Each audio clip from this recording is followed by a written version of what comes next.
government's various attempts to have this current government overthrown since 1994, when the great July 22, 1994 revolution definitively and truly asserted Gambia's independence from their colonialist and neo-colonialist hegemony, thereby ending all their hopes of exploiting our natural resources to the detriment of the Gambia. The first was the US and UK-sponsored coup attempt on November 11, 1995, led by the then Army Commander Lieutenant Barrow. All those coup plotters that escaped by going to the US and Senegalese embassies, including Bakary Boundia Dabo, a former vice president under the PPP regime, and a dismissed finance minister under the AFPRC, who escaped the jurisdiction by riding in the official flag car of the then Senegalese ambassador to the Gambia, Mr. Mokhtar Kebe, were issued US and British visas by their respective embassies in Dakar and given asylum in the US and Bibi Dabo in the UK.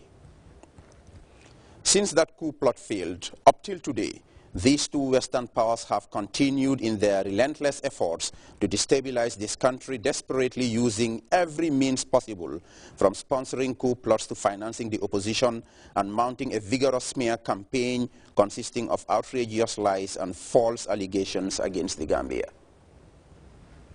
Despite this government's goodwill towards all countries, including the US and the UK, which of course does not include surrendering our sovereignty, natural, mineral and petroleum resources to old vampires and present-day locusts, these two Western powers and their surrogate allies continue to vilify this government and noble country. Our crimes as a government are, but not limited to, those clearly stipulated in the first statement. The latest being the rejection by the National Assembly of the so-called US-Gambia Maritime Security Agreement. The letter and spirit of this agreement clearly meant the total control and exploitation of Gambia's territorial waters, boarding and searching of all vessels coming to and leaving the Gambia, etc. The honorable members of the National Assembly, representing the Gambian people from Kartong to Kaina, detected their ulterior motives and refused to ratify it. This government, after carefully reviewing the agreement to find out exactly why it was not ratified, realized what a catastrophic mistake we have made by signing it in the first place and sending it for ratification. From then on, the Gambia government, vowing not to repeat the same mistake, decided to subject all security agreement proposals from the US and UK to full scrutiny by the Minister of Defense, His Excellency the President of the Republic of the Gambia. This led to the outright rejection of a second, more elaborate and sinister proposal by the US government through their embassy in the Gambia. We hereby warn all viewers, especially patriotic Gambians and all persons of conscience worldwide, that the contents would not only shock you, but leave you eternally flabbergasted. The proposed agreement, which is attached to this statement as annex, reads: The Embassy of the United States of America presents its compliments to the Ministry of Foreign Affairs of the Republic of the Gambia and has the honor to refer to recent discussions between representatives of our two governments regarding issues related to United States military and civilian personnel defined as members of the United States Armed Forces and civilian employees of the United States Department of Defense, respectively, hereafter referred to collectively as United States personnel,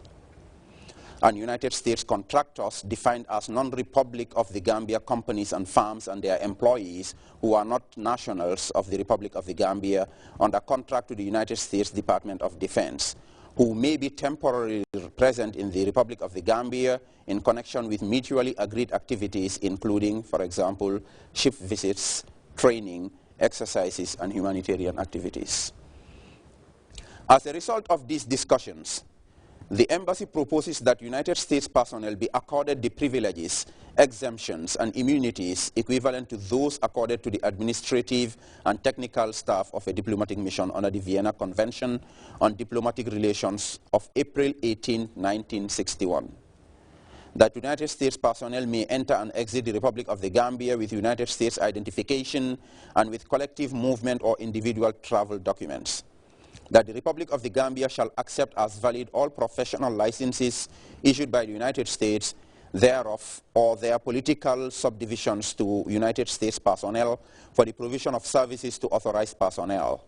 and that the Republic of the Gambia authorities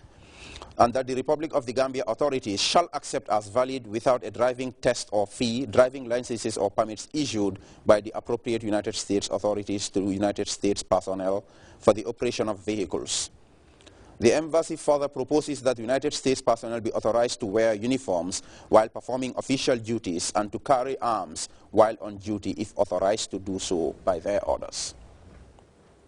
The government of the Republic of the Gambia recognizes the particular importance of disciplinary control by United States Armed Forces authorities over United States personnel, and therefore authorizes the government of the United States to exercise criminal jurisdiction over United States military personnel while in the Republic of the Gambia. The embassy further proposes that the United States Department of Defense and United States personnel shall not be liable to pay any tax or similar charge assessed within the Republic of the Gambia, and that the United States Department of Defense and United States personnel may import into, export out of, and use in the Republic of the Gambia any personal property, equipment, supplies, material, technology, training, or services in connection with activities under this agreement. Such importation, exportation, and use shall be exempt from any inspection, license, other restrictions, customs duties, taxes, or any other charges assessed within the Republic of the Gambia. The governments of the United States of America and the Republic of the Gambia shall cooperate to take such measures as may be necessary to ensure the security and protection of United States personnel, property, equipment, records, and official information in the Republic of the Gambia. The embassy proposes that vessels and vehicles operated by or at the time exclusively for the United States Department of Defense may enter, exit, and move freely within the territory of the Republic of the Gambia, and that such vehicles, whether self-propelled or towed, shall not be subject to the payment of overland transit tolls. Vessels and aircraft owned or operated by or at the time exclusively for the United States Department of Defense shall not be subject to the payment of landing, parking or port fees, pilotage charges, lighterage, and harbor use at facilities owned and operated by the government of the Republic of the Gambia. Aircraft owned and operated by or at the time exclusively for United States Department of Defense shall not be subject to payment of navigation, overflight, terminal, or similar charges when in the territory of the Republic of the Gambia. The United States Department of Defense shall pay reasonable charges for services requested and received at rates no less favorable than those paid by the armed forces of the Republic of the Gambia, less taxes and similar charges. Aircraft and vessels of the United States government shall be free from boarding and inspection. The embassy also proposes that the United States Department of Defense may contract for any material, supplies, equipment, and services, including construction, to be furnished or undertaken in the Republic of the Gambia without restriction as to choice of contractor, supplier, or person who provides such material, supplies, equipment, or services. Such contracts shall be solicited, awarded, and administered in accordance with the laws and regulations of the government of the United States of America. Acquisition of articles and services in the Republic of the Gambia by or on behalf of the United States Department of Defense in connection with activities under this agreement shall not be subject to any taxes or similar charges in the Republic of the Gambia. The embassy further proposes that United States contractors shall not be liable to pay any tax or similar charge assessed within the Republic of the Gambia in connection with activities under this agreement, and that such contractors may import into, export out of, and use in the Republic of the Gambia any personal property, equipment, supplies, material, technology, training, or services in fulfillment of contracts with the United States Department of Defense in connection with activities under this agreement. Such importation, exportation, and use shall be exempt from any license, other restrictions, custom duties, taxes, or any other charges assessed within the Republic of the Gambia. The embassy proposes that United States contractors shall be granted the same treatment as United States personnel with respect to professional and driver's licenses.